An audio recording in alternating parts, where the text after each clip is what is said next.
I took him golf recently. I thought, I never play this game. Old man's game, never do it. But my kids play, so I want to play with them. So I go out, and I do really well. I go out on this one day, and I out-power by my instructor. I'm feeling really proud. The next day, I'm not feeling so proud. I keep putting the ball in the water again. I'm so frustrated. Put down another one. Put down another one. I don't care. I don't care what my score is. Let's do it. And finally, I was getting frustrated. He's going things like, ain't it a bitch? This is golf. And I'm going, bull. I said, you're a terrible instructor. I said, because I should at least be consistent at whatever shitty level I can achieve. I said, I know I'm not Tiger Woods, but I should be able to be consistent, and you're just telling me it's difficult. Telling me it's difficult is not helping. Tell me what to do. He said, well, actually, you're only a little bit off. I said, could have fooled me. He said, no, you're about a millimeter or two off. I said, you're joking. He said, no, watch this. He said, I didn't teach you this yet. He said, when you approach the ball like this, he said, if you change the angle that you're attacking this just 1 or 2 millimeters, in the very beginning, do you see how that changes the arc? This one, instead of being on the green, by 1 millimeter, now you're in the water. 1 millimeter over here, you're in the sand. And he said, and also you're hitting the ground by 1 millimeter sometimes. You're not stroking it, just 1 millimeter. I thought, what a great belief system that when all hell's breaking loose and nothing's working, that you're only 1 millimeter off. Because most people think it's impossible, so they give up. Isn't that true? And in real life, it's true. So 2 days later, I'm going to see one of my clients. I do a lot of coaching, and I have a man who's the top plastic surgeon in the world. He's going through some tough times in aspects of his life. But this is a guy that gets paid by Sultan of Brunei $1 million to fly over and do 3 people's faces. He is the #1 plastic surgeon in the world. He can make anyone who's ugly look spectacularly beautiful. He showed me pictures of a woman who's 84 years old. He made her look 40 and gorgeous, no exaggeration. But you know what? I'm waiting for him in his office, and he's still in surgery. So he's got a new book he's creating to teach other surgeons around the world. And I'm going through it, and it's got pictures of the top 100 supposedly most beautiful women in the world's faces. And then men. I wasn't paying attention to that one. I just kept turning the pages, right?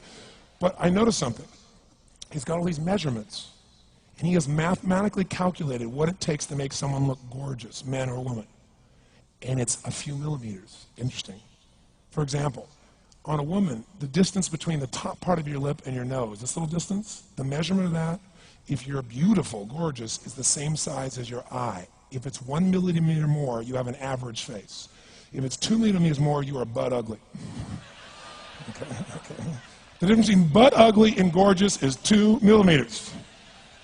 He's got about a dozen of these little 1 or 2 millimeter changes he makes, and it's a different person. It is unbelievable. So a very powerful belief to leave today with would be, nothing's working, I'm 1 millimeter away. What little thing do I change? And when I do, it changes everything. Because I'm heading this direction, I make this little shift. You take that out an hour from now, a day from now, a week from now, a month from now, you have a totally different destination from that direction. But the 1 millimeter change, I'll show you one of them right now. Check this out. Stay in the state of certainty. Some of you lost it. Intensify it, whatever it takes. Make your move. Come on. Make your move. Say yes. Say yes. Say yes. Say yes. Now feel that in your body. Don't let go of it. Now watch. Here's the difference between being certain and being uncertain. Did you see that? Certain, uncertain. See if you can find that little spot between the two, where you drop just a little bit of your chest, and you feel it drop, and come back up, and drop it. How many can feel that difference between where you really feel it, now intensify it, and where you dropped it? Is it a tiny difference, yes or no? Yes or no? Now, could you condition yourself to feel great in this state? Yes or no? So what I want you to do is give yourself that opportunity. So the way we're going to do is very simple. We're going to go in a peak state. And then we're going to train ourselves. Because guess what? If you're in this state of certainty, and all hell's breaking loose in your life, people can't figure out, you go, move, I'll handle it. People go, he's so lucky, he's so confident. No. Here's what I've created for my life, and anyone I know has succeeded. I'm a 17-year-old kid from Azusa, California, with no real education other than self-education, with no background, with parents that did their best, all of them, with no money, but I did one thing. I love people, and I had an enormous demand I made upon myself, and I sculpted my mind and my emotions to get me to do whatever it would take to achieve and to contribute. But to do that, I did it by using my body and changing my focus. I did it by putting myself in a peak physiology and using what I call incantations. Can you train yourself to believe something, yes or no? Absolutely. How How many of you ever made the fatal mistake of going to Disneyland or Disney World, and while you're there made the fatal mistake of going to a ride called It's a Small World After All? What happens for about a week after you're out of that damn place? You're still singing this thing in your head in 24 languages, right? Well, let me tell you something. How many of you have things when you want to go achieve them and this part of your voice goes, oh, it's not going to happen, or forget it? How many got a voice that sometimes interrupts that good pattern? Say I. And what you want to do is train a new one. So starting when I was 17, I started doing incantations, not affirmations. Affirmation, you go, I'm happy, I'm happy, I'm happy, I'm happy, I'm happy. What's the problem? You haven't changed your what? Your what? Physiology. If you don't change your physiology, you won't get anything.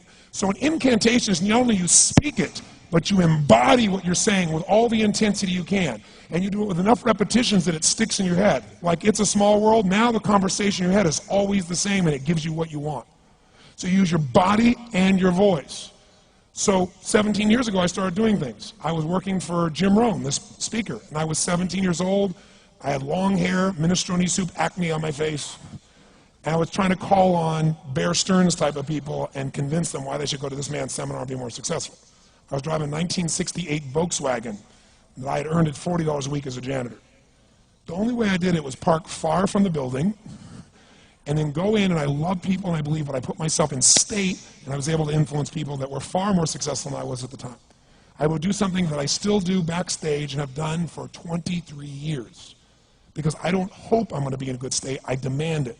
So I do an incantation using my whole body. I'd say, I now command my subconscious mind to direct me in helping as many people as possible alive today to better their lives by giving me the strength, the emotion, the persuasion, the humor, the brevity, whatever it takes to show these people and get these people to change their lives now. And I would do that literally driving in my Volkswagen to a meeting in LA on the freeway for 40 minutes. People are looking at me, I'm screaming at the top of my lungs. They're going, I know he's a serial killer, I know he is. But by the time I entered that room, when two people meet, if there's rapport, the person who's most certain will always influence the other person.